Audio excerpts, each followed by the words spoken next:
Қазақты тәрбиелеген үш ауыз сөз бар. Олар ұят болады, обал болады, сауап болады деген ұғымдар. Қазақтың бүкіл өмірімен біте қайнасып, қанына сіңіп кеткен осы үш ауыз сөздің тәрбиелік мәні мен маңызына тоқталсақ. Ұят болады. Иә, бәрімізді ата-анамыз осы бір сөзбен өсірген рас. Ұят боладыдан өлген адам жоқ. Керісінше, адам жетілді. Мысалы, үлкендердің атын атама, ұят болады. Алдын кесіп өтпе, ұят болады. Көршінің затын алма, ұят болады.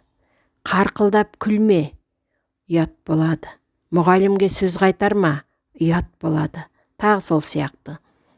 Қарап отырсаңыз, осының бәрі айналып келгенде адамның өзіне, қоғамға пайдасы тиетін дүниелер екен.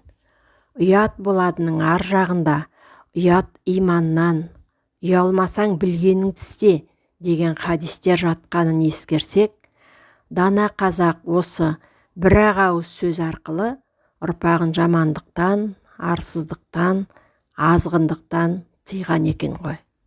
Обал болады. Шариғатта обал деген сөз артында жазасы, сұрауы бар деген мағынаны білдіреді. Мұны білген қазақ нан қоқымын жерге тастама, обал болады. Нанды теппе, обал болады. Құмырсқаны өлтірме, обал болады. Құсты азаптама, обал болады. Біреуге қиянат жасама, обал болады деген сөздермен сол адамның басына қайта айналып келетін жамандықтан тыйған, ескерткен, тоқтау салған. Ал Құранда кім заттың ең кішкентай бөлшегінің салмағындай жақсылық істеген болса, Алла оны көреді. Және кім заттың ең кішкентай бөлшегінің салмағындай жамандық істесе, Алла оны да көреді деп жазылған.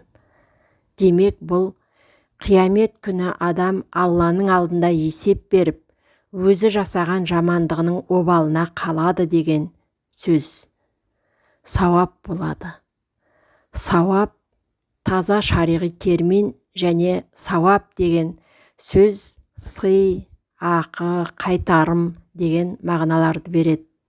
Қазақ неге баласын осы сөзбен тәрбиелеген десеңіз, оның таза имандылықпен байланысты нәрсе екендігін көреміз. Әр жақсылыққа 10 есе сауап берілетінін ескерсек, қазақ жетім жесірге қарайлас, сауап болады. Туғаныңа қайырым қыл, сауабы тиеді. Мұқтаж адамға бөліп бер, сауап аласың деген сөздер арқылы баласын есеп беретін күнге дайындалуға, Алланың сүйікті құлдарының бірі болуға дағдыландырған. Адам істеген жақсылығының сауабын, қайтарымын қияметте көреді. Иманды адам болған болса, көз көрмеген, құлақ естімеген сыйға, құрметке ие болып, мәңгілік рахатқа кенеледі. Ендеше мұндай сөзді сауаптың не екенін шын түсінген және иманның қадірін ұққан адам ғана айта алса керек. Сонымен қазақтың ұят болады, обал болады, сауап болады дейтін тәрбиесінің астында үлкен мән, ерекше тағылым бар екен. Ал ағайын, бала тәрбиелеудің бұдан асқан үлгісі бар ма? Айтыңызшы.